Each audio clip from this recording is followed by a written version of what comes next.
But Bakari Sellers is here, and he's going to talk to you about why he's running for lieutenant governor. He's a member of the State House. He's a very vocal Democrat who stands up for progress in our community. So Bakari, come on up here and talk to people and tell them a little bit. He's also a tall drink of water, like they say.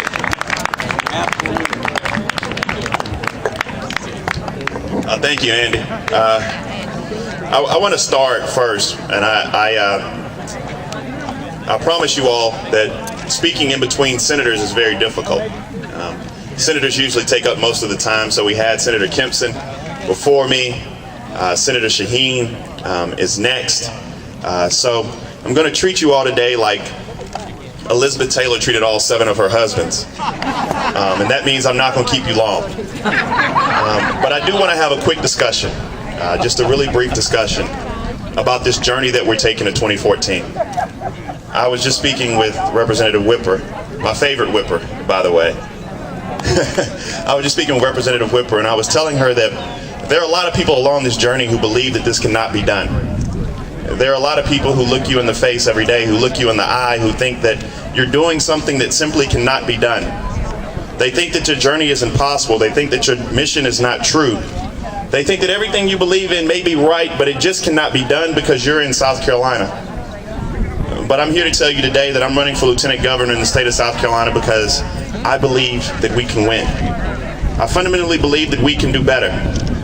I come here today standing on the shoulders of people like Representative Whipper, like Mr. Felder over there, like Congressman Clyburn. I think about the struggles of the people who came before. I think about, for me, it's very personal. I think about this journey in the light of February 8th, 1968, and I saw some friends from Orangeburg, South Carolina in the back, and I think about how those children at South Carolina State College, as it was known at the time, they simply protested because they wanted the freedom to bowl. They simply protested because they wanted to be treated the same as their counterparts, their white counterparts throughout the South. I think about Henry Smith and Samuel Hammond and Delano Middleton who were killed. I think about those 28 others who were wounded, and I think about my father who was incarcerated. He was paraded around on the steps of the city jail and left to carry the full weight of the blame, and I think that their journey is not over. So that's why I'm running for lieutenant governor, because I understand that that journey is not over. I understand that that journey to 2014 is going to be very, very tough. I understand that as a state we've made a lot of progress, but nevertheless we still have yet a ways to go. We're not going to, oh, pick the flag up. Yeah. Well, that's a good sign for you. You know, for me, for the past 2 decades, Democrats in the state of South Carolina have continuously told people about what Republicans are.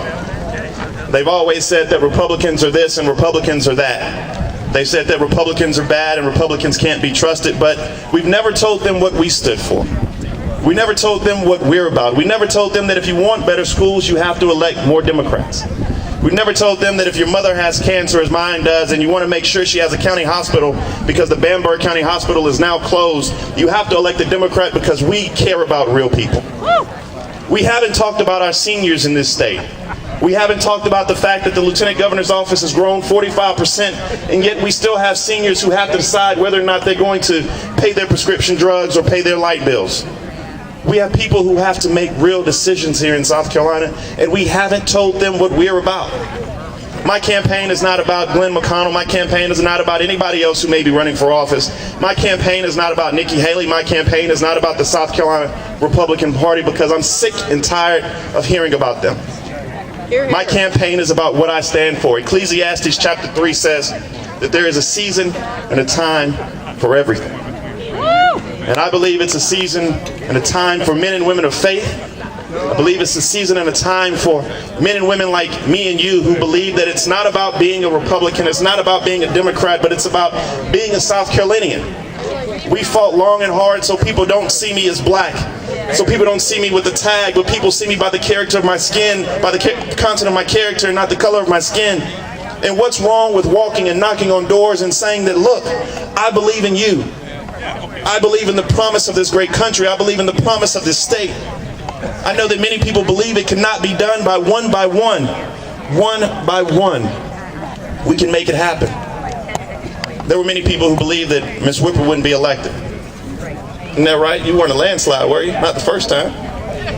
There were many people who believed that Marlon Kempson wasn't going to win. There were many people who believed that Vincent Shaheen can't win this time, that Mike Anthony cannot win this time, and I wholeheartedly support Mike Anthony. And there were people who believed that I can't win. When I was 20 years old, I decided I was going to dedicate myself to the proposition that I could be a change agent. I decided that I was going to run for the South Carolina House of Representatives at the age of 20, and everybody said that you are a bit crazy. You are a little bit touched, and I don't think you're going to win, but I'm going to vote for you anyway. And all of those, I don't think you're going to win, but I'm going to vote for you anyway, added up to 55% of the vote, and I said, well, we did it.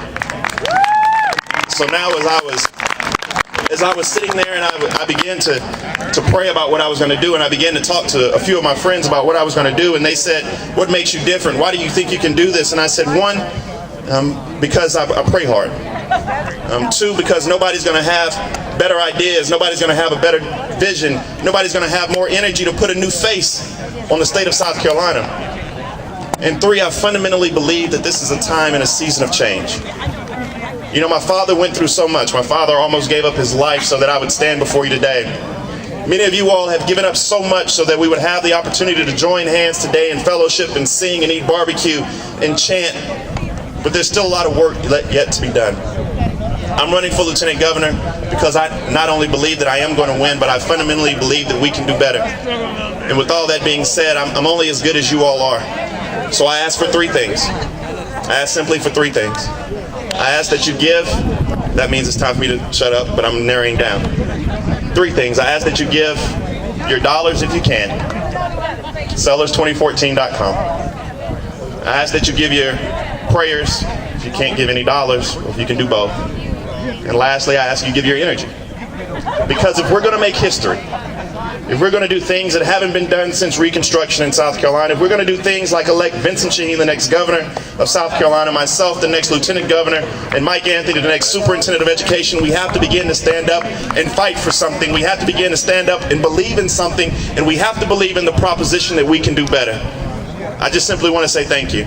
This journey is going to be long, but I believe we can do it. So God bless you all, and I'm proud to be a Democrat.